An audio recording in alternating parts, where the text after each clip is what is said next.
Halo semua, kali ini kita bakal bedah salah satu koperasi keuangan paling gede di Indonesia. Dan ceritanya, wah luar biasa banget. Oke, kita langsung aja ke angkanya ya. Bayangin, koperasi ini tuh ngelola aset senilai lebih dari 2,6 triliun rupiah. Gila kan?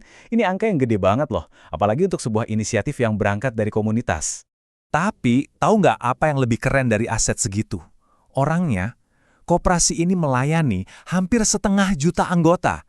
Ini benar-benar bikin dia jadi raksasa ekonomi kerakyatan. Nah, ini kan jadi bikin penasaran ya, gimana ceritanya sebuah inisiatif dari desa kecil bisa jadi kekuatan ekonomi nasional? Untuk jawab itu, kita harus mundur sedikit. Kita harus gali makna di balik namanya. Jadi, semuanya itu berawal dari sebuah nama, pintu air. Kedengarannya simpel, tapi ternyata maknanya dalam banget. Kalau diartian langsung, pintu air ya, gerbang air. Ini jadi simbol kehidupan, ya kan? Simbol kelancaran rezeki buat anggotanya, yang emang kebanyakan itu petani dan nelayan. Tapi, nama ini ternyata lebih dari itu. Jauh lebih dalam. Ada semacam 3 lapisan makna di baliknya. Ada kritik sosial, ada harapan spiritual, dan juga simbol filosofis. Jadi ceritanya gini, nama itu muncul sebagai bentuk protes sosial. Bayangin aja, ada mata air namanya Wair Puan. Airnya dialirin ke kota besar. Tapi masyarakat yang tinggal persis di samping mata air itu malah susah dapat air. Ironis banget kan? Makanya nama pintu air ini juga jadi semacam doa di gereja, biar rezeki dan kesejahteraan ngalir terus. Secara filosofis, ya ini jadi lambang aliran kehidupan itu sendiri, yang nggak pernah putus. Oke, sekarang kita lihat yuk, gimana ide sekeren ini bisa tumbuh dari sebuah desa kecil. Semuanya dimulai tahun 1995 di Rotatsika.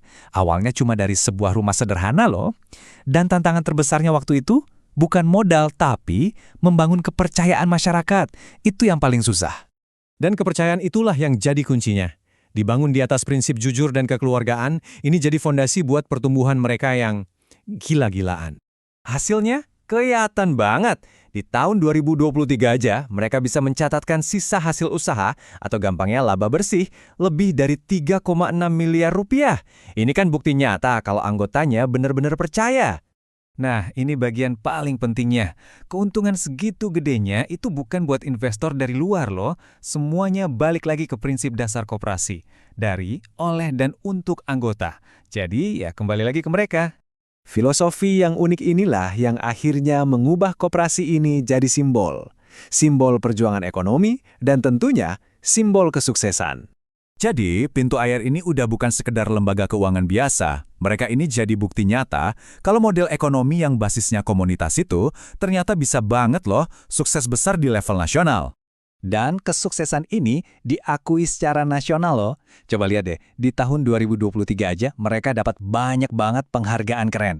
Masuk jadi salah satu dari 100 koperasi besar Indonesia, dapat predikat koperasi terbaik buat pengembangan usaha dan anggota, bahkan dapat juga penghargaan buat kepemimpinannya. Keren banget kan?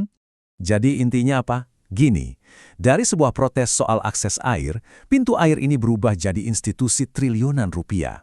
Kisah mereka tuh nunjukin sesuatu yang penting banget. Gimana kebutuhan paling dasar dari sebuah komunitas justru bisa jadi kekuatan terbesar mereka. Nah, ini ninggalin kita sama satu pertanyaan menarik buat dipikirin kan?